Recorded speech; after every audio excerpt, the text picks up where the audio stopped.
ਸਾਹਿਬ ਜੀ। ਜਜਨ ਭਜਨ ਮਮ ਖਾਲਸਾ, ਖਾਲਸਾ ਪੂਜਬੇ ਜੋਗ। ਦਾਸ ਗੋਬਿੰਦ ਫਤਿਹ ਖਾਲਸਾ, ਦਰਸ ਪਰਸ ਮਿਟੈ ਸੋਗ। ਏਕ ਓਂਕਾਰ ਸਤਿਗੁਰ ਤੇ ਪ੍ਰਸਾਦ ਸਚ ਹੋਇ। ਵਾਹਿਗੁਰੂ ਜੀ ਕੀ ਵਿਘਨ ਵਿਨਾਸ਼ਨ। ਸ੍ਰੀ ਵਾਹਿਗੁਰੂ ਜੀ ਕੀ ਫਤਿਹ ਹੈ। ਵਿਘਨ ਵਿਨਾਸ਼ਨ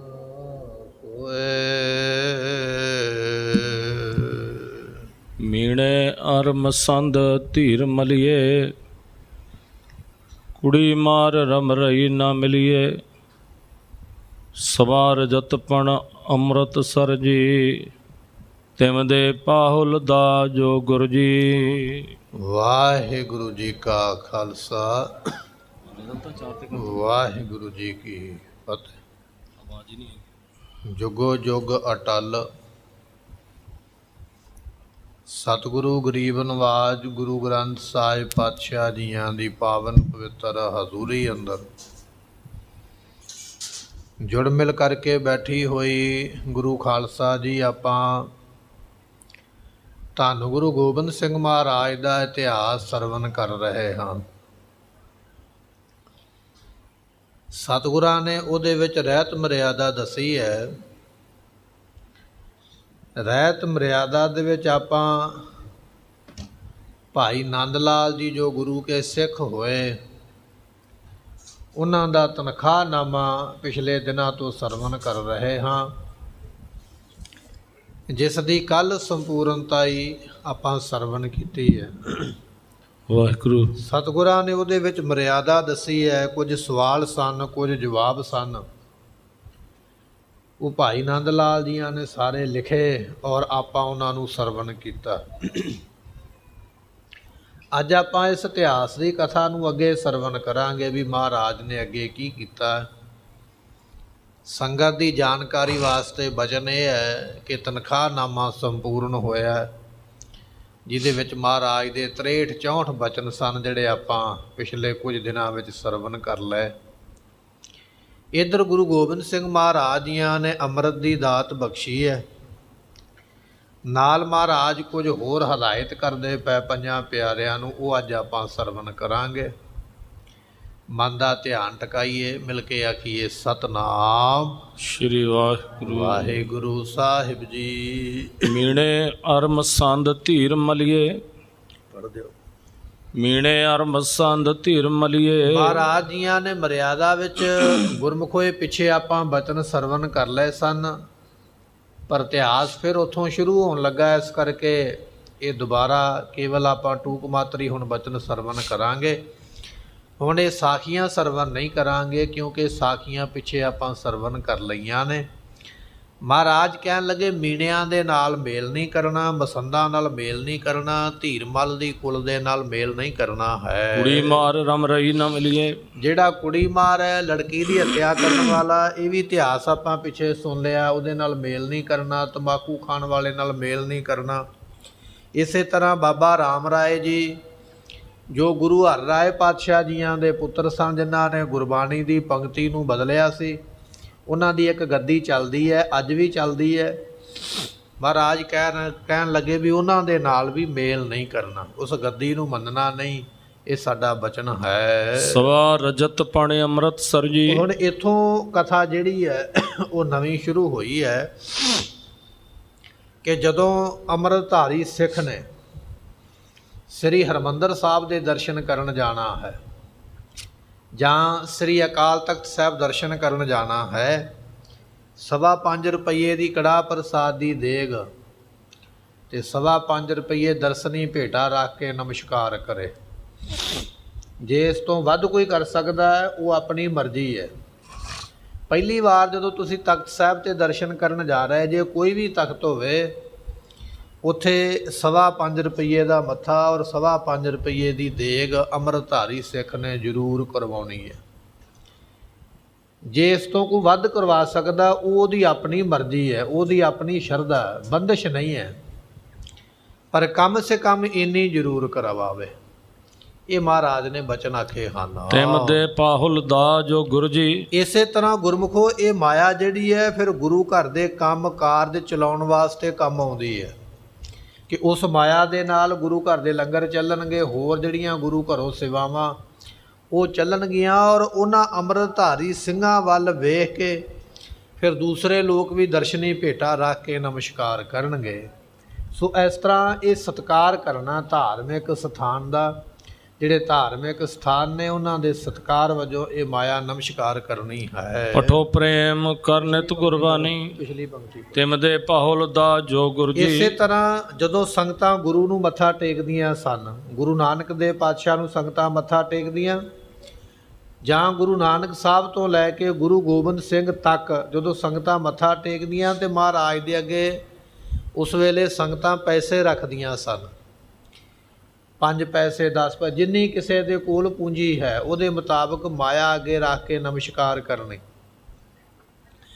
ਕਾਹਦੇ ਵਾਸਤੇ? ਕਿਉਂਕਿ ਸਤਿਗੁਰੂ ਅੰਮ੍ਰਿਤ ਦੇ ਦਾਤੇ ਨੇ, ਮਹਾਰਾਜ ਅੰਮ੍ਰਿਤ ਦਿੰਦੇ ਨੇ, ਅੰਮ੍ਰਿਤ ਦੇ ਦਾਤੇ ਨੇ। ਇਸ ਕਰਕੇ ਨਮਸਕਾਰ ਕਰਨ ਲੱਗਿਆ ਸਤਿਗੁਰਾਂ ਨੂੰ ਮਾਇਆ ਦਾ ਮੱਥਾ ਟੇਕਣਾ। ਪਰ ਹੁਣ ਉਹ ਜਿਹੜੀ ਅੰਮ੍ਰਿਤ ਦੀ ਦਾਤ ਹੈ ਉਹ ਮਹਾਰਾਜ ਨੇ 5 ਪਿਆਰੇ ਸਾਹਿਬਾਨ ਨੂੰ ਦੇ ਦਿੱਤੀ ਹੈ। ਇਸ ਵੇਲੇ ਅੰਮ੍ਰਿਤ ਦੇ ਮਾਲਕ 5 ਪਿਆਰੇ ਸਾਹਿਬਾਨ ਨੇ ਤੇ ਮਹਾਰਾਜ ਨੇ ਬਚਨ ਕੀਤਾ ਜਦੋਂ ਅੰਮ੍ਰਿਤ ਛਕਣਾ ਉਦੋਂ 5 ਪਿਆਰੇ ਸਾਹਿਬਾਨ ਵਾਸਤੇ ਵੀ 5.25 ਰੁਪਈਏ ਦੀ ਨਮਸਕਾਰ ਕਰਨੀ ਹੈ। ਤੁਸੀਂ ਅਕਾਲ ਤਖਤ ਸਾਹਿਬ ਜਾਂਦੇ ਹੋ ਨਾ ਅੰਮ੍ਰਿਤ ਛਕਣ ਵਾਸਤੇ, ਜਦੋਂ ਸੰਗਤਾਂ ਗੁਰੂ ਦਰਬਾਰ ਵਿੱਚ ਪਹੁੰਚ ਜਾਂਦੀਆਂ ਅੰਮ੍ਰਿਤ ਛਕਣ ਲਈ, 5 ਪਿਆਰੇ ਸਾਹਮਣੇ ਖੜ੍ਹ ਜਾਂਦੇ, ਉਦੋਂ 5 ਪਿਆਰੇ ਇਹ ਹੁਕਮ ਸੁਣਾਉਂਦੇ ਸੰਗਤ ਨੂੰ, ਸੰਗਤ ਜੀ ਸਾਰੀ ਸੰਗਤ 5.25 ਰੁਪਈਏ 5 ਰੁਪਈਏ ਦਾ ਮੱਥਾ ਟੇਕੋ। 5 ਰੁਪਈਏ ਸੰਗਤਾਂ ਉੱਥੇ ਮੱਥਾ ਟੇਕਦੀਆਂ। ਜੇ ਕੋਈ ਵੱਧ ਟੇਕ ਸਕਦਾ ਉਹਦੀ ਆਪਣੀ ਮਰਜ਼ੀ ਹੈ, ਪਰ ਕਮ ਸੇ ਕਮ ਅੱਜ ਵੀ ਅਕਾਲ ਤਖਤ ਸਾਹਿਬ 'ਤੇ ਜਾਂਦੇ ਹੋ ਅੰਮ੍ਰਿਤ ਛਕਣ ਵਾਸਤੇ, ਉਦੋਂ 5 ਪਿਆਰੇ ਸਾਹਿਬਾਨ ਹੁਕਮ ਕਰਦੇ ਇਸ ਗੱਲ ਦਾ ਵੀ ਇਹ ਮਾਇਆ ਨਮਸਕਾਰ ਕਰੋ। ਉਹਦਾ ਭਾਵ ਇਹ ਹੈ ਇਸ ਮਾਇਆ ਦੇ ਨਾਲ ਉਹ ਜਿਹੜੇ ਅੰਮ੍ਰਿਤ ਦੀ ਦਾਤ ਦੇਣ ਵਾਲੇ 5 ਸਿੰਘ ਸਾਹਿਬਾਨ ਨੇ ਉਹਨਾਂ ਦੀ ਜ਼ਰੂਰਤ ਪੂਰੀ ਹੋਵੇਗੀ। ਉਹਨਾਂ ਦੇ ਵਾਸਤੇ ਬਸਤਰ, ਉਹਨਾਂ ਦੇ ਵਾਸਤੇ ਭੋਜਨ, ਉਸ ਮਾਇਆ ਨਾਲ ਪ੍ਰਬੰਧ ਹੋਵੇਗਾ। ਤਾਂ ਮਹਾਰਾਜ ਨੇ ਬਚਨ ਆਖਿਆ। ਔਰ ਇਹ ਮਾਇਆ ਬੱਧੀ ਤਾਂ ਸੀ, ਇਹਦੇ ਪਿੱਛੇ ਇੱਕ ਕਾਰਨ ਸੀ, ਨਹੀਂ ਤੇ ਮਹਾਰਾਜ ਇਹ ਕਹਿ ਸਕਦੇ ਸਨ ਵੀ ਆਪਣੀ ਮਰਜ਼ੀ ਨਾਲ ਜਿੰਨੀ ਮਰਜ਼ੀ ਮਾਇਆ ਦੇ ਦਿਓ। ਜਿੰਨੀ ਮਰਜ਼ੀ ਤਾਂ ਨਹੀਂ ਆਖਿਆ ਕਿਉਂਕਿ ਪਹਿਲਾਂ ਮਸੰਦਾਂ ਦਾ ਵੀ ਇਹੋ ਹਾਲ ਸੀ ਵੀ ਮਸੰਦ ਬਹੁਤੀ ਮਾਇਆ ਲੈ ਲੈ ਕੇ ਉਹ ਮੁੜ ਕੇ ਹੰਕਾਰੀ ਹੋ ਗਏ। ਤੇ ਸਤਿਗੁਰੂ ਇੱਥੇ ਬਚਨ ਤਾਂ ਕਰਦੇ ਨੇ ਵੀ ਕਿਤੇ ਸਾਡੇ ਜਿਹੜੇ ਅੰਮ੍ਰਿਤ ਛਕਾਉਣ ਵਾਲੇ 5 ਸਿੰਘ ਸਾਹਿਬਾਨ ਨੇ ਉਹ ਵੀ ਕਿਤੇ ਉਹਨਾਂ ਮਸੰਦਾਂ ਦੇ ਵਾਂਗ ਹੰਕਾਰ ਵਿੱਚ ਨਾ ਆ ਜਾਣ, ਮਾਨ ਵਿੱਚ ਨਾ ਆ ਜਾਣ ਬਹੁਤੀ ਮਾਇਆ ਦੇ ਕਰਕੇ। ਇਸ ਕਰਕੇ ਮਹਾਰਾਜ ਨੇ ਪਰੰਪਰਾ ਬੱਧੀ ਬਚਨ ਕੀਤਾ ਕਿ ਥੋੜ੍ਹੀ ਮਾਇਆ ਜਿਹੜੀ ਹੈ ਉਹ ਨਮਸਕਾਰ ਜ਼ਰੂਰ ਕਰਨੀ ਹੈ ਗੁਰੂ ਗ੍ਰੰਥ ਸਾਹਿਬ ਪਾਤਸ਼ਾਹ ਨੂੰ। ਮਾਇਆ ਜਿਹੜੀ ਹੈ, ਮਾਇਆ ਗਈ ਤਬ ਰੋਵਣ ਲਗਤ ਹੈ, ਜਬ ਕਿਛ ਪਾਏ ਤਬ ਗਰਭ ਕਰਤਾ ਹੈ। ਗੁਰਬਾਣੀ ਦਾ ਫਰਮਾਨ ਇਹ ਹੈ ਵੀ ਜਦੋਂ ਜ਼ਿਆਦੀ ਹੋ ਜਾਂਦੀ ਹੈ ਨਾ ਮਾਇਆ, ਲੋੜ ਤੋਂ ਜ਼ਿਆਦਾ, ਫਿਰ ਉਹ ਹੰਕਾਰ ਕਿਸੇ ਨਾ ਕਿਸੇ ਰੂਪ ਵਿੱਚ ਆ ਹੀ ਜਾਂਦਾ। ਤੇ ਜੇ ਥੋੜ੍ਹੀ ਹੋ ਜਾਵੇ ਤੇ ਫਿਰ ਬੰਦਾ ਮੰਗਣ ਤੁਰ ਪੈਂਦਾ। ਇਸ ਕਰਕੇ ਥੋੜ੍ਹੀ ਵੀ ਨਹੀਂ ਹੋਣੀ ਚਾਹੀਦੀ, ਬਹੁਤੀ ਨਹੀਂ ਹੋਣੀ ਚਾਹੀਦੀ, ਵਿਚਲਾ ਜਿਹੀ ਸੁਮੇਲ ਹੋਣਾ ਚਾਹੀਦਾ ਵੀ ਆਪਣਾ ਪ੍ਰਸ਼ਾਦਾ ਪਾਣੀ ਚੱਲਦਾ ਰਹੇ, ਲੋੜਾਂ ਜ਼ਰੂਰਤਾਂ ਪੂਰੀਆਂ ਹੁੰਦੀਆਂ ਰਹਿਣ। ਹੁਣ ਮਸੰਦਾਂ ਦੇ ਕੋਲ ਮਾਇਆ ਬਹੁਤੀ ਆਈ ਹੈ ਤੇ ਮਸੰਦ ਜਿਹੜੇ ਸਨ ਉਹ ਮਾਨੀ ਹੋ ਗਏ, ਹੰਕਾਰੀ ਹੋ ਗਏ। ਸਤਿਗੁਰੂ ਨਹੀਂ ਚਾਹੁੰਦੇ ਵੀ ਸਾਡਾ ਖਾਲਸਾ ਵੀ ਇਸ ਤਰ੍ਹਾਂ ਦਾ ਹੋਵੇ। ਇਸ ਕਰਕੇ ਇਹ ਮਹਾਰਾਜ ਨੇ ਉਸ ਵੇਲੇ ਬਚਨ ਬਖਸ਼ਿਆ, ਕਹਿਣ ਲੱਗੇ ਜੇ ਅੰਮ੍ਰਿਤਸਰ ਸਾਹਿਬ ਦੀ ਧਰਤੀ 'ਤੇ ਜਾਣਾ, ਦਰਬਾਰ ਸਾਹਿਬ ਨਮਸਕਾਰ ਕਰਨੀ ਹੈ ਤੇ ਉੱਥੇ ਵੀ 5.25 ਰੁਪਈਏ ਜਾਂ 5 ਰੁਪਈਏ ਦੀ ਨਮਸਕਾਰ ਕਰਨੀ ਹੈ, ਪੰਜਾਂ ਦੀ ਦੇਗ ਕਰਵਾਉਣੀ ਹੈ। ਅਤੇ ਇਸੇ ਤਰ੍ਹਾਂ 5 ਰੁਪਈਏ ਜਦੋਂ ਅੰਮ੍ਰਿਤ ਦੀ ਦਾਤ ਲੈਣੀ ਹੈ ਉਦੋਂ ਵੀ ਨਮਸਕਾਰ ਕਰਨੀ ਹੈ। ਸੋ ਇਹ ਪਿਛਲੇ ਸਮੇਂ ਵਿੱਚ ਤੇ ਵੱਡੀ ਰਕਮ ਹੈ। ਅੱਜ ਤੇ ਆਪਾਂ ਇਸ ਨੂੰ ਮਾਮੂਲੀ ਸਮਝਦੇ ਹਾਂ, 5 ਰੁਪਈਏ ਕੋਈ ਬਹੁਤੀ ਚੀਜ਼ ਨਹੀਂ, ਪਰ ਮਹਾਰਾਜ ਨੇ ਉਸ ਸਮੇਂ ਦੇ ਮੁਤਾਬਕ ਇਹ ਬਚਨ ਆਖੇ ਹਨ। ਅਠੋ ਪ੍ਰੇਮ ਕਰ ਨਿਤ ਗੁਰਬਾਣੀ। ਫਿਰ ਅਗਲਾ ਬਚਨ ਕੀ ਹੈ? ਤੁਸੀਂ ਅੰਮ੍ਰਿਤ ਛਕ ਕੇ ਆ ਗਏ ਹੋ, ਪੰਜਾਂ ਪਿਆਰਿਆਂ ਨੇ ਤੁਹਾਨੂੰ ਬਚਨ ਕੀਤਾ ਵੀ ਨਿਤਨੇਮ ਜ਼ਰੂਰ ਕਰਨਾ ਹੈ। ਹੁਣ ਸਤਿਗੁਰੂ ਨਿਤਨੇਮ ਬਾਰੇ ਦੱਸਦੇ ਪਏ ਵੀ ਗੁਰਬਾਣੀ ਨੂੰ ਹਮੇਸ਼ਾ ਪ੍ਰੇਮ ਦੇ ਨਾਲ ਹੀ ਪੜ੍ਹਨਾ, ਬੱਧਾ ਚੱਟੀ ਵਾਲਾ ਸਵਾਲ ਨਹੀਂ ਕਰਨਾ, ਬੱਧਾ ਚੱਟੀ ਨਹੀਂ ਭਰਨੀ ਹੈ, ਪ੍ਰੇਮ ਦੇ ਨਾਲ ਬਾਣੀ ਪੜ੍ਹਨੀ ਹੈ, ਹੌਸਲੇ ਦੇ ਨਾਲ, ਸ਼ਰਧਾ ਦੇ ਨਾਲ, ਇੱਕ ਇੱਕ ਅੱਖਰ ਆਪਣੇ ਆਪ ਨੂੰ ਸੁਣਾ ਕੇ ਬੜੀ ਭਾਵਨਾ ਸ਼ਰਧਾ ਦੇ ਨਾਲ ਗੁਰਬਾਣੀ ਪੜ੍ਹਨੀ ਹੈ। ਸਿੰਘਨ ਸੇਵਾ ਕਰੋ ਮਹਾਨੀ। ਇਹਦੇ ਤੋਂ ਅਗਲਾ ਕੀ ਬਚਨ ਹੈ? ਗੁਰਮੁਖੋ ਇਹ ਬਚਨ ਬੜੇ ਧਿਆਨ ਨਾਲ ਸੁਣਨ ਵਾਲੇ ਨੇ, ਸਾਡੇ ਕੰਮ ਆਉਣ ਵਾਲੇ ਜ਼ਿੰਦਗੀ ਦੇ ਵਿੱਚ ਇਹ ਬਚਨ। ਅੰਮ੍ਰਿਤਧਾਰੀ ਸਿੰਘ ਦੀ ਮਰਿਆਦਾ ਕੀ ਹੈ? ਪਹਿਲਾ ਬਚਨ ਇਹ ਸੀ ਵੀ ਗੁਰਬਾਣੀ ਨੂੰ ਪੜ੍ਹਨਾ ਬੜੀ ਭਾਵਨਾ ਦੇ ਨਾਲ, ਬੜੇ ਪ੍ਰੇਮ ਦੇ ਨਾਲ। ਦੂਜਾ ਬਚਨ ਇਹ ਹੈ ਕਿ ਸਿੰਘਾਂ ਦੀ ਕਰਨੀ ਹੈ ਸੇਵਾ। ਜਿਹੜੇ ਸਿੰਘ ਨੇ ਨਾ, ਉਹ ਕਿਸੇ ਵੀ ਦਲ ਦੇ ਹੋਣ, ਕਿਸੇ ਵੀ ਜਥੇਬੰਦੀ ਦੇ ਹੋਣ, ਸਿੰਘ ਨੂੰ ਕੇਵਲ ਸਿੰਘ ਰੂਪ ਹੀ ਜਾਣਨਾ, ਉਹਦੇ ਪਿਛਲੇ ਜਥੇਬੰਦੀ ਨਹੀਂ ਵੇਖਣੀ ਹੈ ਵੀ ਇਹ ਨਿਹੰਗ ਸਿੰਘ ਹੈ ਜਾਂ ਇਹ ਕੋਈ ਦੂਜਾ ਹੈ, ਕੋਈ ਤੀਜਾ ਹੈ। ਨਹੀਂ, ਉਹ ਕਿਸੇ ਵੀ ਜਥੇਬੰਦੀ ਦੇ ਨਾਲ ਹੋਵੇ, ਉਹਨੇ ਕਿਸੇ ਵੀ ਜਥੇਬੰਦੀ ਦਾ ਬਾਣਾ ਪਾਇਆ ਹੋਵੇ, ਉਹ ਕਿਸੇ ਦੇ ਨਾਲ ਵੀ ਰਹਿੰਦਾ ਹੋਵੇ, ਬਸ ਤੁਸੀਂ ਕੇਵਲ ਸਿੰਘ ਨੂੰ ਸਿੰਘ ਜਾਣਨਾ ਹੈ, ਉਹਦੀ ਜਥੇਬੰਦੀ ਕਰਕੇ ਨਹੀਂ ਉਹਦੇ ਨਾਲ ਨਫ਼ਰਤ ਕਰਨੀ ਜਾਂ ਉਹਦੇ ਨਾਲ ਪ੍ਰੇਮ ਪਾਉਣਾ। ਸਿੰਘ ਨੂੰ ਸਿੰਘ ਜਾਣ ਕੇ ਇੱਕ ਸਿੱਖ ਦੂਜੇ ਸਿੱਖ ਦੀ ਸੇਵਾ ਕਰੇ। ਜੋ ਦੀਸੈ ਗੁਰ ਸਿੱਖੜਾ ਤਿਸ ਨਿਵ ਨਿਵ ਲਾਗਾ ਪਾਏ ਜੀਓ, ਪਾਏ ਜੀਓ। ਇਹ ਗੁਰਬਾਣੀ ਦਾ ਬਚਨ ਹੈ। ਇੱਕ ਗੁਰਸਿੱਖ ਸ਼ਰਧਾ ਨਾਲ, ਭਾਵਨਾ ਨਾਲ, ਸਤਿਕਾਰ ਦੇ ਨਾਲ ਦੂਜੇ ਸਿੱਖ ਨੂੰ ਝੁਕੇ ਨਮਸਕਾਰ ਕਰੇ। ਇੰਨਾ ਪ੍ਰੇਮ ਹੋਵੇ, ਇੰਨੀ ਨਿਮਰਤਾ ਹੋਵੇ। ਇਹ ਸਤਿਗੁਰਾਂ ਦੇ ਬਚਨ ਨੇ ਵੀ ਇੱਕ ਸਿੱਖ ਦੂਜੇ ਨੂੰ ਫਤਿਹ ਬੁਲਾਉਣ ਵੇਲੇ ਝੁਕ ਕੇ ਪ੍ਰੇਮ ਦੇ ਨਾਲ, ਭਾਵਨਾ ਦੇ ਨਾਲ ਫਤਿਹ ਸਾਂਝੀ ਕਰੇ। ਉਹਦੇ ਨਾਲ ਵਾਹਿਗੁਰੂ ਦਾ ਨਾਮ ਚੇਤੇ ਆਵੇਗਾ, ਤੇਰੇ ਮਨ ਵਿੱਚੋਂ ਮਾਣ ਜਾਵੇਗਾ। ਤੇਰੇ ਮਨ ਵਿੱਚ ਇਹ ਮਾਣ ਨਹੀਂ ਰਵੇਗਾ ਵੀ ਮੈਂ ਵੱਡਾ, ਜਾਤ ਕਰਕੇ, ਪੈਸੇ ਕਰਕੇ, ਵਡਿਆਈ ਕਰਕੇ। ਜਦੋਂ ਦੂਜੇ ਅੱਗੇ ਝੁਕੇਗਾ ਨਾ, ਇਹ ਤੇਰਾ ਮਾਣ ਟੁੱਟ ਜਾਏਗਾ। ਦੂਜਾ ਤੇਰੇ ਅੱਗੇ ਝੁਕੇਗਾ, ਉਹਦਾ ਵੀ ਮਾਣ ਟੁੱਟ ਜਾਏਗਾ। ਇਹ ਮਹਾਰਾਜ ਨੇ ਮਾਣ ਤੋੜਨ ਵਾਸਤੇ, ਹੰਕਾਰ ਤੋੜਨ ਵਾਸਤੇ ਇਹ ਨਿੱਕੀਆਂ ਨਿੱਕੀਆਂ ਬੰਦਿਸ਼ਾਂ ਮਹਾਰਾਜ ਨੇ ਇੱਥੇ ਬਖਸ਼ਿਸ਼ ਕੀਤੀਆਂ ਵੀ ਇਸ ਤਰ੍ਹਾਂ ਕਰੇਗਾ, ਇਹ ਤੇਰੇ ਅੰਦਰੋਂ ਫਲਾਣਾ ਅਵਗੁਣ ਚਲੇ ਜਾਏਗਾ। ਜਦੋਂ ਇੱਕ ਸਿੱਖ ਦੂਜੇ ਨੂੰ ਮਿਲੇਗਾ, ਆਪਣਾ ਸਿਰ ਝੁਕਾਏਗਾ, ਉਹਦਾ ਮਾਣ ਨਹੀਂ ਰਵੇਗਾ। ਸਿਰ ਝੁਕਾ ਦਿੱਤਾ, ਮਾਣ ਛੱਡ ਦਿੱਤਾ। ਇਸ ਤਰ੍ਹਾਂ ਕਹਿੰਦੇ ਵੀ ਇੱਕ ਸਿੱਖ ਨੇ ਦੂਜੇ ਸਿੱਖ ਨੂੰ ਪ੍ਰੇਮ ਦੇ ਨਾਲ ਮਿਲਣਾ ਹੈ। ਆਪਸ ਵਿਖੇ ਪ੍ਰੇਮ ਕੋ ਧਰਨਾ। ਫਿਰ ਆਪਸ ਵਿੱਚ ਪ੍ਰੇਮ ਕਰਨਾ ਸਿੱਖਾਂ ਨੇ ਇੱਕ ਦੂਜੇ ਦੇ ਨਾਲ। ਇਹ ਨਹੀਂ ਵੀ ਕ੍ਰੋਧ ਜਾਂ ਈਰਖਾ ਦੇ ਨਾਲ ਹਮੇਸ਼ਾ ਹੀ ਵੈਰ ਪਾਈ ਰੱਖਣਾ ਸਾਰਿਆਂ ਦੇ ਨਾਲ, ਇੱਧਰ ਵੀ ਉੱਧਰ ਵੀ, ਸਾਰਿਆਂ ਨਾਲ ਹੀ ਨਹੀਂ, ਆਪਸ ਵਿੱਚ ਪ੍ਰੇਮ ਰੱਖਣਾ ਹੈ। ਸਤਿਗੁਰੂ ਪਾਤਸ਼ਾਹ ਮਹਾਰਾਜ ਦੀਆਂ ਨੇ ਕੌਤਕ ਵਰਤਾਇਆ, ਆਪਾਂ ਉਹ ਸਾਖੀ ਵੀ ਸਰਵਣ ਕਰਾਂਗੇ। ਮਹਾਰਾਜ ਕਹਿਣ ਲੱਗੇ ਚੌਲ ਬਣਵਾਓ। ਚੌਲ ਬਣਾਏ ਗਏ, ਚੌਲਾਂ ਦੀ ਢੇਰੀ ਲਵਾ ਕੇ ਮਹਾਰਾਜ ਕਹਿਣ ਲੱਗੇ ਕੁੱਤੇ ਇਕੱਠੇ ਕਰਕੇ ਲਿਆਓ। ਕੁੱਤੇ ਆਏ, ਕੁੱਤਿਆਂ ਨੇ ਇੱਕ ਇੱਕ ਬੁਰਕੀ ਚੌਲਾਂ ਦੀ ਖਾਧੀ, ਉਹ ਆਪਸ ਵਿੱਚ ਲੜ ਪਏ।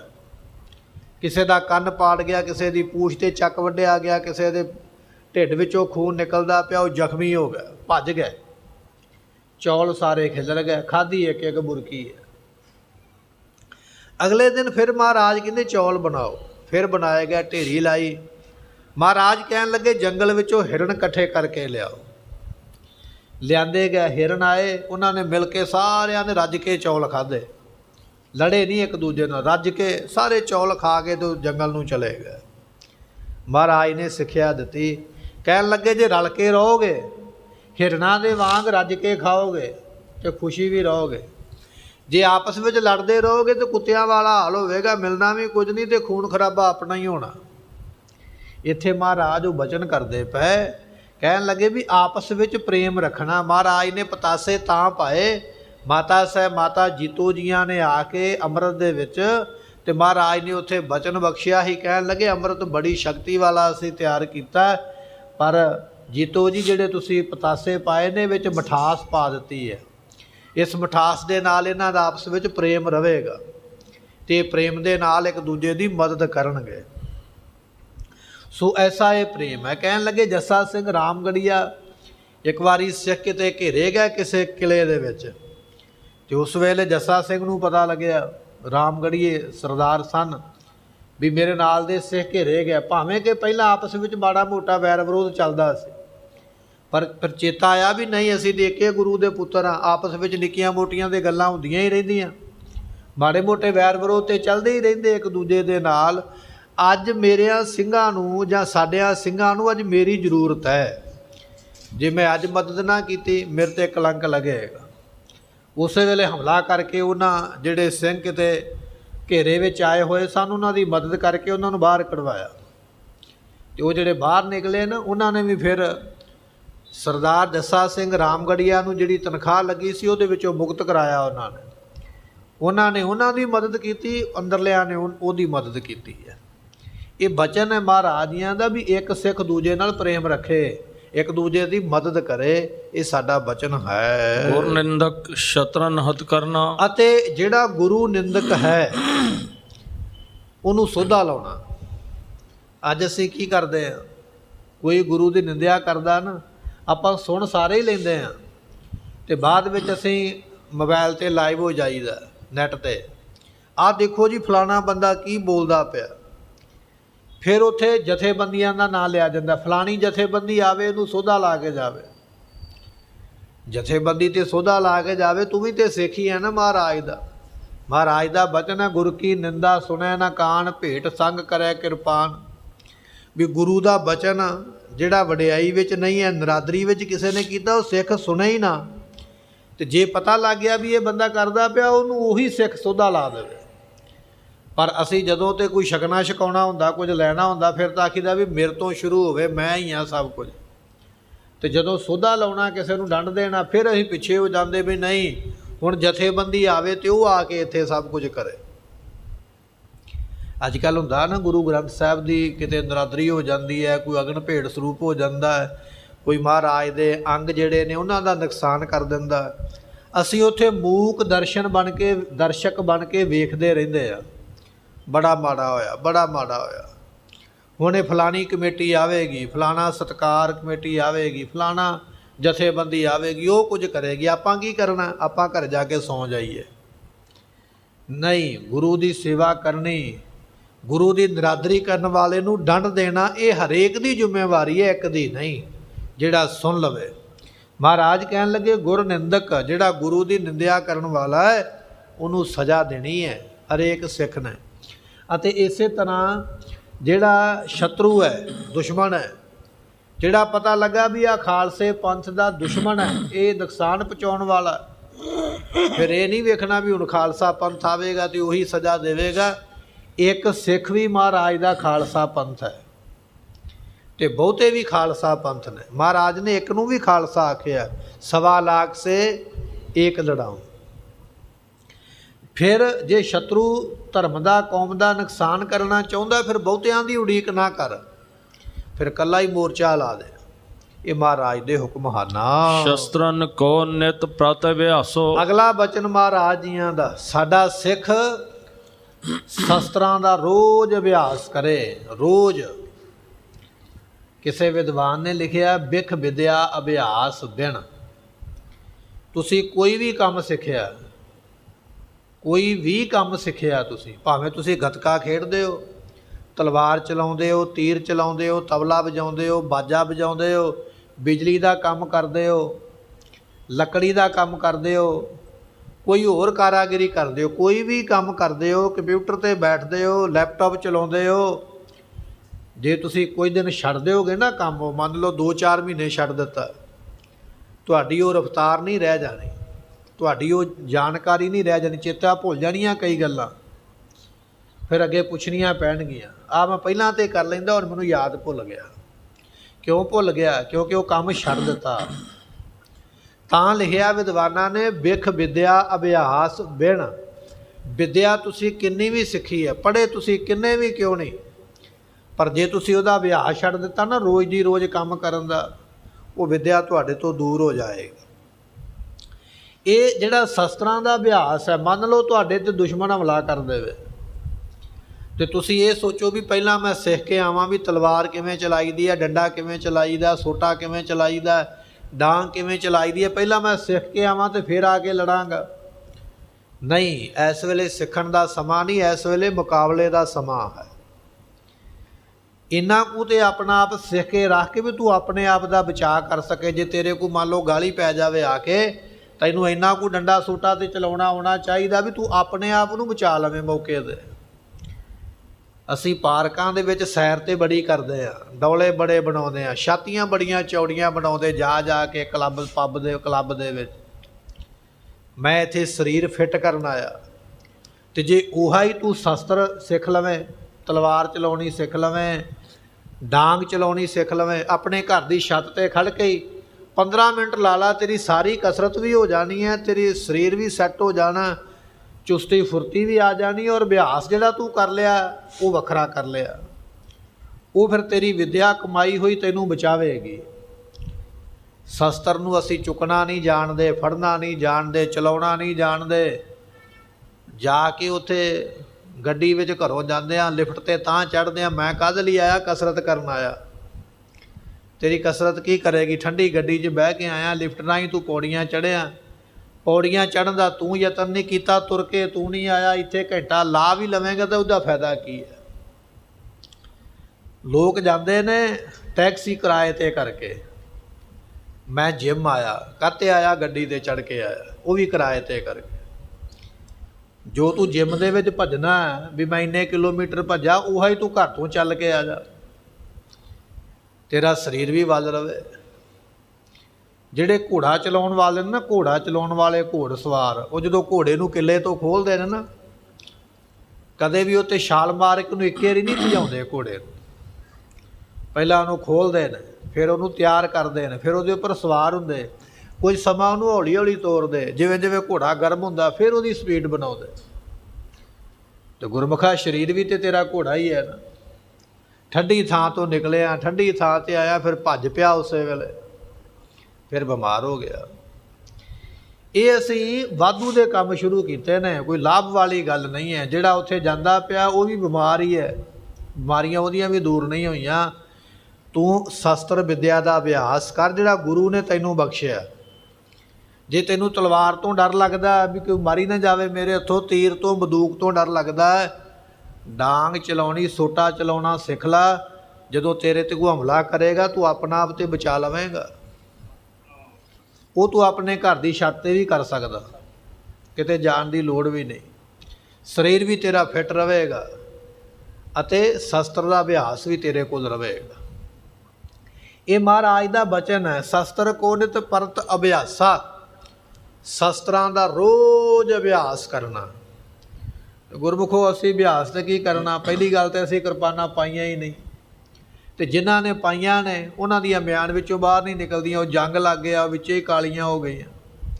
असी तो कदे किरपान नूं मांजिया तक नहीं भी रेत सुआह दे नाल इहनूं मांज के साफ कर लईए, विचों कढ़नी नहीं, विचों निकलनी नहीं। अभ्यास असी की कर लेना। ऐसे दलिदरी सिख बन गया। जुत्ती तो साडी चमकदी पई है, वो तो असी जाके मोची कोलों आख्या भी मार पालशे चमकनी चाहिए है। जिहड़ी किरपान पाई है वो तो जंग लगा होया, उन्होंने नहीं साफ किया, तो फिर अभ्यास असी कित्थों कर लेना? शस्त्र दी कमाई असी कर कित्थों लैनी है? साडी हालत कुछ ऐसी है।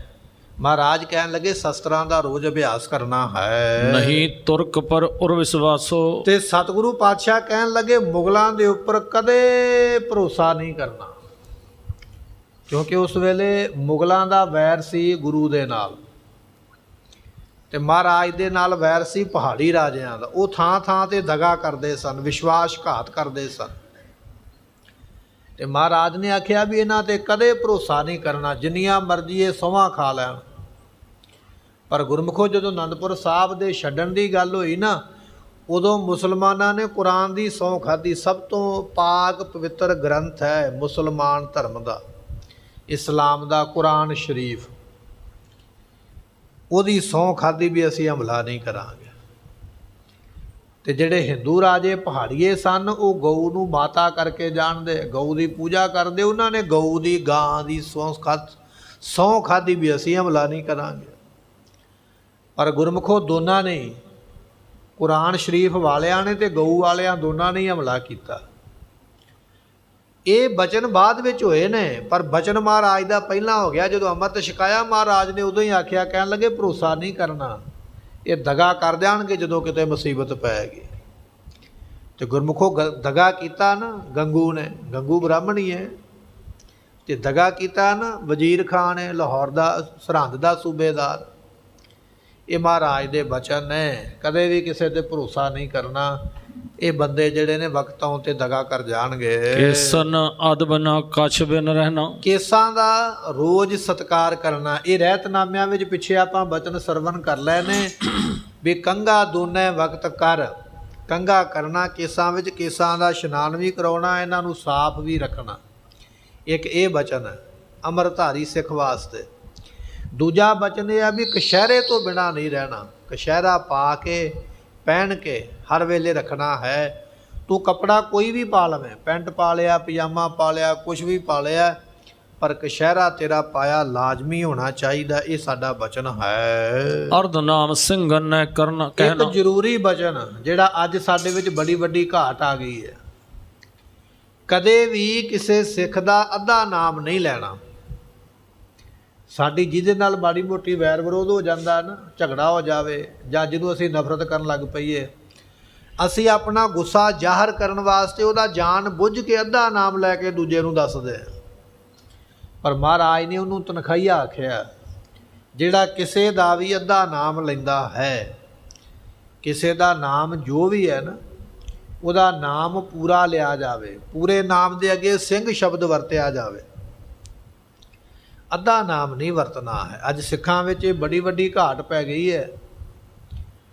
ਨਾਂ ਤੇ ਮਨਿੰਦਰ ਸਿੰਘ ਹੈ, ਮਨਿੰਦਰ ਸਿੰਘ ਨੂੰ ਮਿਟਾਇਆ ਮੰਨੀ ਰੱਖ ਦਿੱਤਾ। ਮਹਾਰਾਜ ਨੇ ਇਸ ਗੱਲ ਤੋਂ ਰੋਕਿਆ ਹੈ। ਨਾਮ ਉਹ ਹੋਵੇ ਜਿਹੜਾ ਪੂਰਾ ਲਿਆ ਜਾਣਾ ਹੈ, ਪੂਰੇ ਨਾਮ ਦੇ ਅੱਗੇ ਸਿੰਘ ਸ਼ਬਦ ਵਰਤਿਆ ਜਾਣਾ, ਪੂਰਾ ਨਾਮ ਲੈ ਕੇ ਬੁਲਾਉਣਾ ਹੈ ਦੂਜੇ ਨੂੰ। ਜਿਹੜਾ ਅੱਧਾ ਨਾਮ ਲੈ ਕੇ ਬੁਲਾਵੇਗਾ, ਜਾਂ ਆਪਾਂ ਕੀ ਕਰਦੇ ਹਾਂ, ਲੋਕਾਂ ਨੇ ਗੋਤਾਂ ਅੱਗੇ ਲਾ ਲਈਆਂ, ਇਹ ਭੁੱਲਰ ਸਾਹਿਬ ਨੇ, ਇਹ ਵਿਰਕ ਸਾਹਿਬ ਨੇ, ਇਹ ਫਲਾਣੇ ਸਾਹਿਬ ਨੇ। ਨਹੀਂ, ਇਸ ਗੱਲ ਦੀ ਵੀ ਮਨਾਹੀ ਹੈ ਮਹਾਰਾਜ ਵੱਲੋਂ। ਗੋਤ ਨੂੰ ਸੰਬੋਧਨ ਕਰਕੇ ਨਹੀਂ, ਕੇਵਲ ਨਾਮ ਨੂੰ ਮੁੱਖ ਰੱਖਿਆ ਮਹਾਰਾਜ। ਜਿਹੜੀਆਂ ਗੋਤਾਂ ਲੱਗੀਆਂ ਸਨ ਉਹ ਮਹਾਰਾਜ ਨੇ ਹਟਾਈਆਂ, ਉਹ ਹਟਾ ਕੇ ਤੇ ਸਿੰਘ ਸ਼ਬਦ ਲਵਾਇਆ। ਭਾਈ ਦਇਆ ਸਿੰਘ ਜੀ, ਭਾਈ ਧਰਮ ਸਿੰਘ ਜੀ ਇਹ ਬਚਨ ਲਵਾਏ, ਤੇ ਅੱਜ ਅਸੀਂ ਉਹ ਸਿੰਘ ਸ਼ਬਦ ਲਾ ਕੇ ਤੇ ਉਹਦੇ ਨਾਲ ਫਿਰ ਅੱਗੇ ਆਪਣੀ ਜਾਤ ਜੋੜ ਲਈ, ਗੋਤ ਜੋੜ ਲਈ। ਮਹਾਰਾਜ ਕਹਿਣ ਲੱਗੇ ਨਹੀਂ, ਸਿੰਘ ਦਾ ਨਾਮ ਪੂਰਾ ਲੈਣਾ, ਉਹਨੂੰ ਗੋਤ ਦੇ ਨਾਲ, ਉਹਨੂੰ ਜਾਤ ਦੇ ਨਾਲ ਨਹੀਂ ਸੰਬੋਧਨ ਕਰਨਾ ਵੀ ਇਹ ਫਲਾਣਾ ਜੱਟ ਹੈ, ਇਹ ਰਾਮਗੜੀਆ ਹੈ, ਇਹ ਕਬੀਰਪੰਥੀ ਆ, ਇਹ ਰਵਿਦਾਸੀਆ ਹੈ। ਨਹੀਂ, ਸਿੰਘ ਦਾ ਨਾਮ ਪੂਰਾ ਲੈਣਾ। ਜਿਹੜਾ ਨਹੀਂ ਲਵੇਗਾ ਉਹ ਤਨਖਾਹੀਆ ਹੋਵੇਗਾ, ਉਹ ਗੁਰੂ ਦਾ ਦੇਣਦਾਰ ਹੋਵੇਗਾ। ਇਹ ਬਚਨ ਯਾਦ ਰੱਖਣਾ ਹੈ। ਕਾਤੁਰਤਾ ਉਰਤੇ ਪਰਹਰਨੀ, ਕਦੇ ਵੀ ਕਾਤੁਰਤਾ, ਕਾਤੁਰਤਾ ਤੋਂ ਭਾਵ ਹੁੰਦਾ ਹੈ ਡਰਪੋਕ ਹੋ ਜਾਣਾ, ਭੈ ਦੇ ਸਹਿਤ ਹੋ ਜਾਣਾ। ਕਦੇ ਵੀ ਡਰ ਕੇ ਨਹੀਂ ਰਹਿਣਾ, ਕਾਤੁਰ ਬਣ ਕੇ ਨਹੀਂ ਰਹਿਣਾ ਵੀ ਅੱਗੇ ਕੋਈ ਮਾੜਾ ਮੋਟਾ ਜੰਗ ਚੱਲੀ ਹੈ ਤੇ ਆਪ ਆਖਣਾ ਵੀ ਤੁਸੀਂ ਜਾ ਕੇ ਲੜੋ, ਮੈਨੂੰ ਤਾਂ ਘਰੇ ਕੰਮ ਪੈ ਗਿਆ। ਨਹੀਂ, ਕਾਤੁਰ ਨਹੀਂ ਬਣਨਾ। ਹਮੇਸ਼ਾ ਦਲੇਰੀ ਰੱਖਣੀ ਹੈ, ਹਿੰਮਤ ਰੱਖਣੀ ਹੈ, ਮੁਸ਼ਕਲ ਦਾ ਸਾਹਮਣਾ ਕਰਨਾ। ਕਾਤੁਰ ਬਣ ਕੇ ਮੁਸ਼ਕਲ ਤੋਂ ਭੱਜਣਾ ਨਹੀਂ। ਅੱਜ ਸਾਡੇ ਨੌਜਵਾਨ ਜਿਹੜੇ ਨੇ ਨਾ ਬੜੇ ਕਾਤੁਰ ਹੋ ਗਏ। ਮਾੜੀ ਜੀ ਬਿਪਤਾ ਪਈ ਨਹੀਂ, ਚੱਲ ਗੱਡੀ ਥੱਲੇ ਆ ਜਾਓ, ਕੋਈ ਮੁਸੀਬਤ ਦੁੱਖ ਪਿਆ ਨਹੀਂ, ਚਲੋ ਨਹਿਰ 'ਚ ਛਾਲ ਮਾਰ ਦਿਓ। ਕੋਈ ਬਿਪਤਾ ਪੈ ਗਈ ਹੈ, ਚਲੋ ਜ਼ਹਿਰ ਖਾ ਕੇ ਮਰ ਜਾਓ। ਨਵੇਂ ਤੋਂ ਨਵਾਂ ਕੰਮ ਹੁਣ ਪਹਿਲਾਂ ਵੀਡੀਓ ਬਣਾਈ ਜਾਂਦੀ ਹੈ, ਮੇਰੀ ਮਾਂ ਦਾ ਧਿਆਨ ਰੱਖਿਓ, ਮੇਰੇ ਬਾਪੂ ਦਾ ਧਿਆਨ ਰੱਖਿਓ, ਮੈਂ ਮਰਨ ਲੱਗਾ। ਤੂੰ ਮਰਨ ਲੱਗਾ, ਤੂੰ ਮਰ ਜਾ, ਧਿਆਨ ਤੇ ਆਪੇ ਰੱਖ ਲੈਣਗੇ ਜਿਹੜਾ ਕੋਈ ਮਗਰੋਂ ਹੋਵੇਗਾ। ਇਹ ਕਹਿੰਦੀ ਤੂੰ ਜ਼ਿੰਮੇਵਾਰੀ ਪੱਗ ਦੇ ਕੇ ਚੱਲਿਆ ਵੀ ਮੇਰੇ ਮਗਰੋਂ ਤੁਸੀਂ ਆਹ ਕੰਮ ਕਰਿਓ। ਇਹ ਕਾਤੁਰਤਾ ਹੈ। ਕਿਸੇ ਦੁੱਖ ਨੂੰ ਵੇਖ ਕੇ, ਮੁਸੀਬਤ ਨੂੰ ਵੇਖ ਕੇ ਹੌਸਲਾ ਛੱਡ ਜਾਣਾ। ਜ਼ਕਰੀਆ ਖਾਨ ਅਤੇ ਮੀਰ ਮੰਨੂ ਦੀ ਜੇਲ੍ਹ ਦੇ ਵਿੱਚ ਰੋਟੀ ਦਾ ਚੌਥਾ ਹਿੱਸਾ ਮਿਲਦਾ। ਇੱਕ ਰੋਟੀ ਦੇ 4 ਹਿੱਸੇ ਕੀਤੇ ਜਾਂਦੇ, ਇੱਕ ਇੱਕ ਹਿੱਸਾ ਇੱਕ ਇੱਕ ਬੀਬੀ ਨੂੰ ਦਿੱਤਾ ਜਾਂਦਾ। ਉਹਨਾਂ ਬੀਬੀਆਂ ਦੇ ਬੱਚੇ ਦੁੱਧ ਪੀਣ ਵਾਲੇ ਨੇ। ਤੇ ਚੱਕੀ ਚਲਾਉਣ ਵਾਸਤੇ ਦਿੱਤੀ ਜਾਂਦੀ ਵੀ ਚੱਕੀ ਨਾਲ ਦਾਣਾ ਪੀਸੋ। ਐਡੀ ਵੱਡੀ ਮੁਸੀਬਤ, ਨਿੱਕੀਆਂ ਨਿੱਕੀਆਂ ਕੋਠੜੀਆਂ ਜਿਹਦੇ ਵਿੱਚ ਨਾ ਬੈਠਾ ਜਾਵੇ ਨਾ ਖੜਾ ਹੋਇਆ ਜਾਵੇ, ਤੇ ਗਰਮੀ ਇੰਨੀ ਵੀ ਉੱਥੇ ਹਵਾ ਨਹੀਂ ਲੱਗਦੀ। ਇੰਨੀ ਮੁਸੀਬਤ ਵਿੱਚ ਪੈਣ ਵਾਲੀਆਂ ਉਹ ਦਲੇਰ ਬਾਈਆਂ ਬੀਬੀਆਂ ਨੇ ਖੁਦਕੁਸ਼ੀ ਨਹੀਂ ਉੱਥੇ ਕਿਸੇ ਨੇ ਵੀ ਕੀਤੀ। ਬੰਦਾ ਸਿੰਘ ਬਹਾਦਰ ਵਰਗੇ, ਭਾਈ ਤਾਰੂ ਸਿੰਘ ਵਰਗੇ ਸੂਰਮੇ, ਕਿੰਨਾ ਕਿੰਨਾ ਸਮੇਂ ਦੀ ਸਰਕਾਰ ਨੇ ਤਸ਼ੱਦਦ ਕੀਤਾ। ਭਾਈ ਸ਼ਾਬਾਸ਼ ਸਿੰਘ, ਸ਼ੁਬੇਗ ਸਿੰਘ ਵਰਗੇ ਚਰਖੜੀ ਤੇ ਚਾੜ ਕੇ ਫਿਰ ਉਤਾਰ ਲੈਣੇ, ਫਿਰ ਚਾੜ ਦੇਣੇ, ਫਿਰ ਉਤਾਰ ਲੈਣੇ। ਕਿਸੇ ਨੇ ਖੁਦਕੁਸ਼ੀ ਨਹੀਂ ਕੀਤੀ ਹੈ। ਇੰਨੀ ਵੱਡੀ ਮੁਸੀਬਤ। ਤੇ ਗੁਰੂ ਕਿਹਾ ਸਿੱਖਾ ਤੂੰ ਨੌਕਰੀ ਨਹੀਂ ਮਿਲੀ? ਨਹੀਂ ਮਿਲੀ, ਮੈਂ ਮਰ ਚੱਲਿਆ। ਤੇ ਨੌਜਵਾਨ ਨਵੇਂ ਨਵੇਂ, ਬਾਪੂ ਨੇ ਮੋਟਰਸਾਈਕਲ ਲੈ ਕੇ ਨਹੀਂ ਦਿੱਤਾ, ਮੈਂ ਤੇ ਮਰਨ ਚੱਲਿਆ। ਇਹ ਕੀ ਤੈਨੂੰ ਹੋ ਗਿਆ? ਕਿੱਧਰ ਨੂੰ ਚੱਲ ਪਿਆ? ਮੋਟਰਸਾਈਕਲ ਬਾਪੂ ਨੇ ਨਹੀਂ ਲੈ ਕੇ ਦਿੱਤਾ, ਬਾਪੂ ਦੀ ਨਹੀਂ ਸਮਰੱਥਾ। ਤੂੰ ਕਮਾਈ ਕਰ, ਮਿਹਨਤ ਕਰ, ਮੋਟਰਸਾਈਕਲ ਛੱਡ ਕੇ ਭਾਵੇਂ ਕਾਰ ਲਿਆ, ਪਰ ਨਿਰਾ ਬਾਪੂ ਦੀ ਸੰਗੀ ਤੇ ਅੰਗੂਠਾ ਰੱਖਣਾ। ਕੁਝ ਮਾਵਾਂ ਵੀ ਸਪੋਰਟ ਕਰ ਦਿੰਦੀਆਂ, ਜੇ ਮੁੰਡੇ ਨੇ ਕੁਝ ਕਰ ਲਿਆ ਫਿਰ ਆਪਾਂ ਕੀ ਕਰਾਂਗੇ? ਮੁੰਡਾ ਤੇ ਕੱਲ੍ਹ ਨੂੰ ਹਵਾਈ ਜਹਾਜ਼ ਵੀ ਮੰਗ ਲਵੇਗਾ, ਨਾ ਲਿਆ ਕੇ ਦਿਓਗੇ ਤੇ ਫਿਰ ਕੀ ਕਰੋਗੇ? ਕਈ ਵਾਰੀ ਅਸੀਂ ਜਾਣ ਬੁੱਝ ਕੇ ਵਿਗਾੜ ਲੈਂਦੇ ਹਾਂ ਆਪਣੀ ਔਲਾਦ। ਔਲਾਦ ਜਿਹੜੀ ਹੈ ਉਹ ਫਿਰ ਖੁਦਕੁਸ਼ੀ ਕਰਦੀ ਹੈ। ਕੋਈ ਆਂਦਾ ਮੈਨੂੰ ਨੌਕਰੀ ਨਹੀਂ ਮਿਲੀ, ਕੋਈ ਆਂਦਾ ਮੈਨੂੰ ਸਮੇਂ ਸਿਰ ਤਨਖਾਹ ਨਹੀਂ ਮਿਲੀ, ਕੋਈ ਆਂਦਾ ਮੇਰੇ ਤੇ ਕਰਜ਼ਾ ਚੜ੍ਹ ਗਿਆ, ਮੈਂ ਮਰ ਚੱਲਿਆ, ਕੋਈ ਆਖਦਾ ਮੇਰੀ ਮਾਂ ਬਾਪ ਨੇ ਮੇਰੀ ਲੋੜ ਨਹੀਂ ਪੂਰੀ ਕੀਤੀ ਹੈ, ਮੈਂ ਮਰ ਚੱਲਿਆ। ਇਹਨੂੰ ਕਹਿੰਦੇ ਕਾਤੁਰਤਾ। ਕਦੇ ਵੀ ਆਪਣੇ ਆਪ ਨੂੰ ਨਾ ਮਾਰੇ।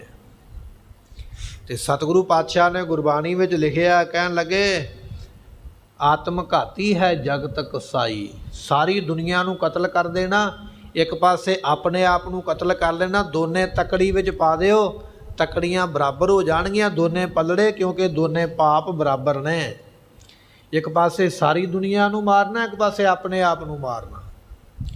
ਮਹਾਰਾਜ ਨੇ ਲਿਖਿਆ ਸਾਡਾ ਸਿੱਖ ਕਾਤੁਰ ਨਾ ਹੋਵੇ, ਮੁਸ਼ਕਲ ਨੂੰ ਵੇਖ ਕੇ, ਬਿਪਤਾ ਨੂੰ ਵੇਖ ਕੇ ਦਿਲ ਨਾ ਛੱਡ ਜਾਵੇ ਵੀ ਹਾਏ ਹੁਣ ਕੀ ਕਰਾਂਗੇ।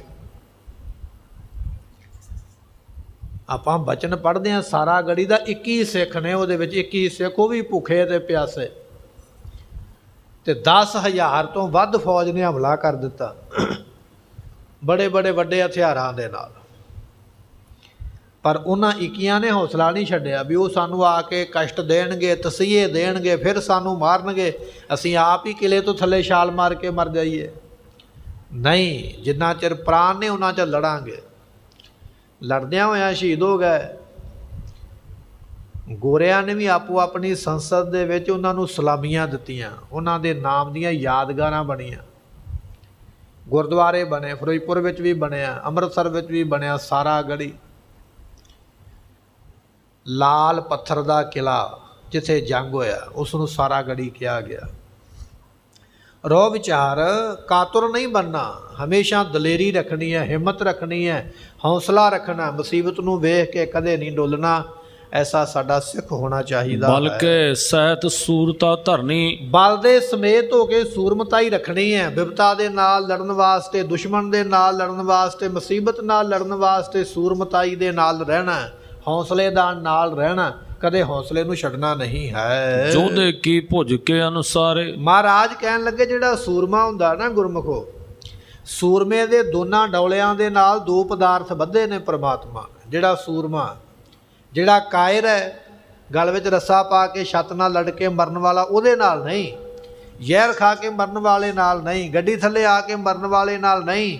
ਜਿਹੜਾ ਸੂਰਮਾ ਹੈ ਉਹਦੇ ਦੋਨਾਂ ਡੌਲਿਆਂ ਦੇ ਨਾਲ ਪ੍ਰਮਾਤਮਾ ਨੇ ਦੋ ਫਲ ਬੱਧੇ ਨੇ, ਦੋ ਬਖਸ਼ਿਸ਼ਾਂ ਬੱਧੀਆਂ ਨੇ।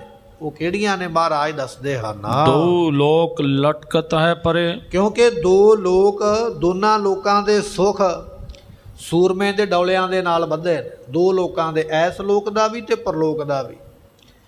ਐਸ ਲੋਕ ਉਹ ਜਿੱਥੇ ਜਨਮ ਲੈ ਕੇ ਆਇਆ, ਪਰਲੋਕ ਉਹ ਜਿੱਥੇ ਮਰ ਕੇ ਜਾਣਾ ਹੈ। ਜੇ ਪਰਲੋਕ ਦਾ ਸੁੱਖ ਲੈਣਾ ਉਹ ਵੀ ਸੂਰਮੇ ਦੇ ਡੌਲਿਆਂ ਦੇ ਨਾਲ ਬੱਧਿਆ, ਐਸ ਲੋਕ ਦਾ ਸੁੱਖ ਲੈਣਾ ਉਹ ਵੀ ਸੂਰਮੇ ਦੇ ਡੌਲੇ ਦੇ ਨਾਲ ਬੱਧਾ। ਕਿਵੇਂ ਬੱਧਾ ਹੈ ਮਹਾਰਾਜ ਦੱਸਦੇ ਹਨ। ਜੇ ਜੀਤਾ ਹੈ ਸੁਖ ਇਸ ਜਗ ਮਾਹੀ। ਗੁਰਮੁਖੋ, ਜੇ ਤੇ ਗਿਆ ਜਿੱਤ ਜੰਗ ਕਰਕੇ, ਜੰਗ ਦੇ ਵਿੱਚ ਪਾਲੀ ਫਤਿਹ, ਜਿੱਤ ਗਿਆ, ਐਸ ਲੋਕ ਦੇ ਸੁੱਖ ਮਿਲ ਜਾਣਗੇ ਸਾਰੇ ਹੀ। ਇੱਕ ਡੌਲੇ ਦੇ ਨਾਲ ਇਸ ਦੁਨੀਆ ਦੇ ਸੁੱਖ ਵੱਧੇ ਨਾ, ਉਹ ਸੁੱਖ ਮਿਲ ਗਿਆ ਸੂਰਮੇ ਨੂੰ, ਸਭ ਕੁਝ ਮਿਲ ਗਿਆ। ਫਰਮਾਉਂਦੇ ਹਨ ਭਏ ਮਿਰਤਕ ਆਗੇ ਸੁਖ ਪਾਹੀ। ਜੇ ਜੰਗ ਕਰਦਿਆਂ ਵੀਰ ਗਤੀ ਨੂੰ ਪ੍ਰਾਪਤ ਹੋ ਗਿਆ, ਮੰਨ ਲਓ ਸ਼ਹੀਦ ਹੋ ਗਿਆ, ਤੇ ਫਿਰ ਜਿਹੜਾ ਦੂਜੇ ਡੌਲੇ ਨਾਲ ਸੁੱਖ ਵੱਧਾ ਨਾ ਪਰਲੋਕ ਦਾ, ਫਿਰ ਉਹ ਮਿਲ ਜਾਏਗਾ। ਜਿਹੜਾ ਕਾਤੁਰ ਹੈ, ਕਾਇਰ ਹੈ, ਬੁਜ਼ਦਲ ਹੈ, ਆਪਣੇ ਆਪ ਨੂੰ ਮਾਰਨ ਵਾਲਾ, ਉਹਨੂੰ ਕੁਝ ਨਹੀਂ ਮਿਲਿਆ। ਇੱਥੇ ਵੀ ਲਾਹਣਤਾਂ ਪਈਆਂ, ਬਦਸੀਸਾਂ ਦਿੱਤੀਆਂ ਲੋਕਾਂ ਨੇ, ਤੇ ਪਰਲੋਕ ਦੇ ਵਿੱਚ ਤੇ ਸਜ਼ਾ ਮਿਲਣੀ ਹੈ। ਜਿਹੜਾ ਦੁਨੀਆ ਨੂੰ ਮਾਰੇਗਾ, ਆਪਣੇ ਆਪ ਨੂੰ ਮਾਰੇਗਾ, ਸਜ਼ਾ ਤੇ ਮਿਲੇਗੀ। ਪਰ ਜਿਹੜਾ ਸੂਰਮਾ ਹੈ ਉਹਨੂੰ ਐਸ ਲੋਕ ਵਿੱਚ ਜਿੱਤ ਗਿਆ ਤੇ ਸੁੱਖ ਮਿਲੇਗਾ। ਜੇ ਜੰਗ ਕਰਦਿਆਂ ਸ਼ਹੀਦ ਹੋ ਗਿਆ ਤੇ ਪਰਲੋਕ ਦਾ ਸੁੱਖ ਮਿਲੇਗਾ। ਪਰਲੋਕ ਦੇ ਵਿੱਚ ਤਮਾਮ ਸੁੱਖ ਉਹਨੂੰ ਮਿਲਣਗੇ। ਇਹ ਸੂਰਮੇ ਦੇ ਡੌਲਿਆਂ ਦੇ ਨਾਲ ਇਹ ਦੋ ਫਲ ਪਰਮਾਤਮਾ ਨੇ ਬੱਧੇ ਨੇ। ਹੁਣ ਇਹ ਸਾਡੀ ਆਪਣੀ ਵਿਚਾਰ ਹੈ, ਅਸੀਂ ਸੂਰਮੇ ਬਣ ਕੇ ਉਹ ਦੋਨੇ ਸੁੱਖ ਲੈਣੇ ਨੇ ਕਿ ਜਾਂ ਕਾਇਰ ਬਣ ਕੇ ਸਭ ਕੁਝ ਛੱਡ ਕੇ ਤੇ ਨਰਕਾਂ ਦੀ ਵਿਪਤਾ ਵਿੱਚ ਪੈਣਾ ਹੈ। ਇਹ ਮਹਾਰਾਜ ਫਰਮਾਉਂਦੇ ਹਨ। ਸੂਰ ਸੂਰ ਮੰਡਲ ਕੋ ਭੇਦੀ। ਕਹਿਣ ਲੱਗੇ ਉਹ ਸੂਰਮਾ ਜਿਹੜਾ ਹੈ ਸੂਰਜ ਮੰਡਲ ਨੂੰ ਭੇਦ ਕੇ ਵੀ ਉੱਥੋਂ ਅੱਗੇ ਨਿਕਲ ਜਾਂਦਾ। ਇਹ ਜਿਹੜੀਆਂ ਪੁਰੀਆਂ ਕਥਨ ਕੀਤੀਆਂ ਨਾ, ਇੰਦਰਪੁਰੀ, ਸ਼ਿਵਪੁਰੀ, ਬ੍ਰਹਮਪੁਰੀ, ਇਹਨਾਂ ਪੁਰੀਆਂ ਤੋਂ ਵੀ ਅੱਗੇ ਨਿਕਲ ਜਾਂਦਾ, ਇਹਨਾਂ ਦੇਵਤਿਆਂ ਤੋਂ ਵੀ ਅੱਗੇ ਚਲੇ ਗਿਆ। ਇੰਦਰ ਵੀ ਉਹਦੀ ਮੁਕਾਬਲਾ ਨਹੀਂ ਕਰ ਸਕਿਆ, ਬ੍ਰਹਮਦੇਵ ਉਹਦਾ ਮੁਕਾਬਲਾ ਨਹੀਂ ਕਰ ਸਕਦਾ, ਸ਼ਿਵ ਜੀ ਉਹਦਾ ਮੁਕਾਬਲਾ ਨਹੀਂ ਕਰੇਗਾ, ਵਿਸ਼ਨੂੰ ਉਹਦਾ ਮੁਕਾਬਲਾ ਨਹੀਂ ਕਰੇਗਾ।